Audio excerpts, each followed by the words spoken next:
What's up, guys? Today is day 20, 2026, and I'm here to be your daily reminder to say something positive about yourself, say something that you're grateful for, and work towards changing your algorithm. You have to work towards changing your algorithm every day. It could take up to 2 weeks before your algorithm stops showing you garbage.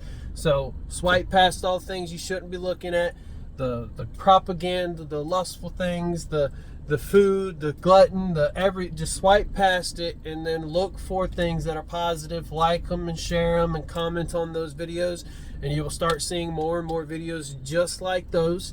That is very important when you're trying to change your algorithm, is to interact with positive stuff and interact with and swipe past the negative stuff, because that's how you alter your algorithm. So yesterday I talked about prayer, and I encouraged you guys to prayer. That was y'all's challenge. Talk to God, talk to him like he's your buddy, talk to him like he's sitting beside you, and just have a normal conversation. Don't overthink prayer, and just talk to him like it's your like he's sitting right beside you. Like I don't, when I pray, it's not something I feel like me and God have a relationship to where they're always with me to guide me and to talk to me like he's a friend on the phone. So I encourage you guys to do that, and you're gonna see a lot of peace come in your life. It's a daily thing, something that you got to work towards on a daily basis. Just having that conversation, getting out of the routine of thinking that you gotta be in a prayer closet, or you gotta be at church, or you can pray to God while you're driving down the highway. You can pray to God while right before you eat your food, while you're eating your food, right before you go to sleep, while you're showering, while you're taking a poop. You can talk to God at any given time. He created you, and there is no moment in time that you cannot reach out to him and have that conversation with him. So I would suggest talking to your Father. So that was yesterday's challenge, and today's challenge, I want to challenge you guys to forgive. I want you to find somebody that you forgive. If you don't know who to forgive, or why to forgive, or how to forgive, think about it. As soon as I said forgive somebody, you probably had somebody pop up in their head, and sometimes it takes days, years, months. Work towards forgiving. Work towards forgiveness. Work towards letting go of that bitterness. Work towards not holding on to those things that happened to you, that just hurt you, or the sins that were put towards you, or things that happened to you, or whatever. Forgive them. It's okay.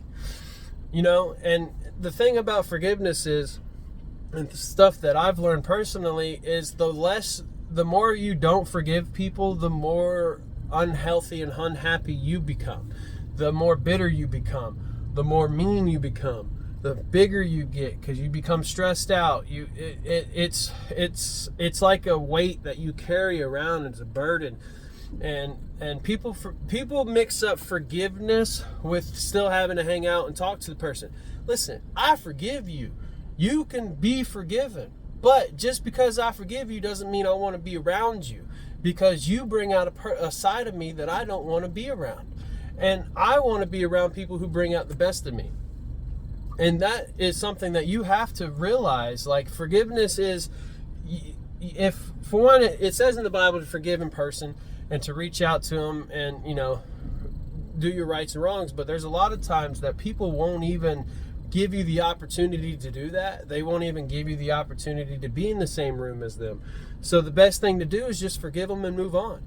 Because a lot of the times when they isolate you to the point to where you can't to have that conversation and forgive them, or have that back and forth of forgiveness, because it's not always just one-sided. When they isolate themselves, it's because they have a part of themselves that was revealed that they aren't ready to recognize. Forgiveness goes both ways. A lot of times when you want to forgive somebody, and they don't want to allow you to forgive them, it's because they know they did something and they don't want to admit it. And at the end of the day, that's on them. But you can still forgive them in your heart. You don't have to be in the same room. You don't have to be in the same atmosphere. You don't have to go to jail or get a restraining order trying to forgive somebody. Just release that energy. and know that they're not meant for you and they're not good for you. They're on their own journey in life. And if they don't want to create opportunity to allow you to forgive them, or if you don't want to create opportunity to allow them to the opposite direction, then that's just going to weigh on you. That's going to hold everybody back. You're going to be stuck in a moment in time, and you're never going to grow from that moment in time. You're going to be stuck in a cycle, and a cycle. A lot of people think they can run away from their forgiveness, but you can't. You can't run away, because you will not grow. When it comes to growth, you're in a loop. And when you come down and you get back up, what is that next step before you can reach the next circle?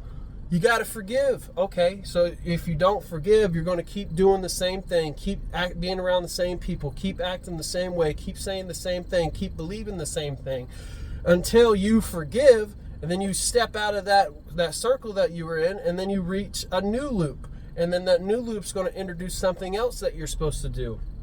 And as you get, discern this stuff and learn this stuff, then you could break free out of the lessons that God has given place in front of your life. And if you don't do those simple lessons, you will be doomed to follow the same loop, and then you'll be in that same spot, being ungrateful, being unhappy, being depressed, being anxious, because you are too scared to do that one thing to get you out of that loop and put you in a whole nother loop. So I encourage you guys to forgive. Forgiveness is very releasing. It helps you lose weight. It helps you grow mentally. It helps you be more positive. It helps you. It just brings peace onto your life. And I hope I've forgiven a lot of people in my life. And there's a lot of people I had to forgive, and I don't even want to be in the same room as them. And that's completely okay, because at the end of the day, forgiveness is so you can grow. Forgiveness is something that you do to release and to release the binds that the devil put on your life. And as long as you hold on to lack of forgiveness, the more you're going to suffer. I have seen people spend their whole lives refusing to forgive people, and they're miserable. They're not happy. They're living the same life over and over and over and over and over again, and they become bitter, and they're not fun to be around. And they become the image of who they don't want to forgive. And I don't think they realize that. And at the end of the day, to be a good person, you have to set aside your feelings, and you have to be able to communicate, and you have to be able to forgive people who wronged you, and you have to be able to forgive yourself for one, allowing it, and then you have to ask for forgiveness. Asking for forgiveness is a part of it too.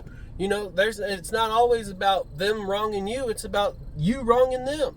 And a lot of it, it's a two-way street, because a lot of the times hurt people. So if somebody got hurt, it's because they got hurt. It's a two, and that's where healing comes from. That's where growth comes from. And I really believe forgiveness is a huge stepping stone into growing into the person you're meant to be. So if you can't forgive, you're not going to grow. Sorry. Look around you. Look at the life you have. That is where you're going to be stuck at. The people who can't forgive others are people who wear masks. They're not real people. They're fake. They're hiding a part of themselves, because in order to be themselves, they have to be able to face things that happen to them and face things that they did to others. And if you can't do that, then you are a two-faced person. Period. You're two-faced. And I don't want to be around those type of people. I don't like two-faced people. I am very genuine, and I say and do things in a genuine manner because, for one, I believe it, and two, I don't want to be two-faced. If I get put in a position to where I have to put on a mask to where everybody's talking about this person, we don't like this person, and then I have to put on a fake smile, I don't want to be around the people who are talking about that person. I would like to be myself genuinely at all times. And a lot of times is when you're a genuine person, you're not liked by very many people. Because very many people will change every ounce of who they are just to be liked by everyone. I'm not that person. I could care less if you like me or not. I'm put on this earth to break patterns, to break trauma, to help people come to realizations, and I can't do that if I care about what you think, care about the things that are they're scared to say the things that are not going to allow you to grow. Because a lot of times when I say hurtful things to somebody, it's because they need to hear it, because on the other side of that hurt and on the other side of that realization and pain is growth. And a lot of people don't want to grow. They get comfortable in their loop. And I'm not comfortable in my loop. I get pissed off at my loop. I get angry. The definition of insanity is repeating the same thing over and over and over and over and over again and expecting a different result. So if your life is repeating and repeating and repeating and repeating and repeating, and you're expecting a different result, you are clinically insane. So I'll just leave it at that. And then let's pick a Bible verse for the day. So the Bible verse today is Matthew 6. I think it was Matthew 6:14. For if you forgive others their trespasses, your heavenly Father will also forgive you. But if you do not forgive others their trespasses, neither will your Father forgive you or your trespasses. So, if you are unwilling to forgive others, or unwilling to forgive yourself, or unwilling to forgive or ask for forgiveness, your Father will not, when you get to heaven, He's going to look at you and be like, why should I forgive you if you couldn't forgive him? You gotta ask for forgiveness, and you gotta forgive, and you gotta release these things in order to find peace, in order to get closer to God, and in order to live the life that you're meant to live. And if you don't, then you're going to consistently be in a circle, a loop of, I don't want to forgive this person, but I'm going to try to do it anyway. And then you fall, and then you get back up, and then you hit that peak again to where you're presented to that position to where you got to forgive that person. And then if you don't forgive, well, you're going to fall in that same loop. But when you finally let go and forgive and move forward, then you can exit that lesson of life and move into a new circle of learning. So I hope you guys have a great day. I'll see you tomorrow, and forgive somebody.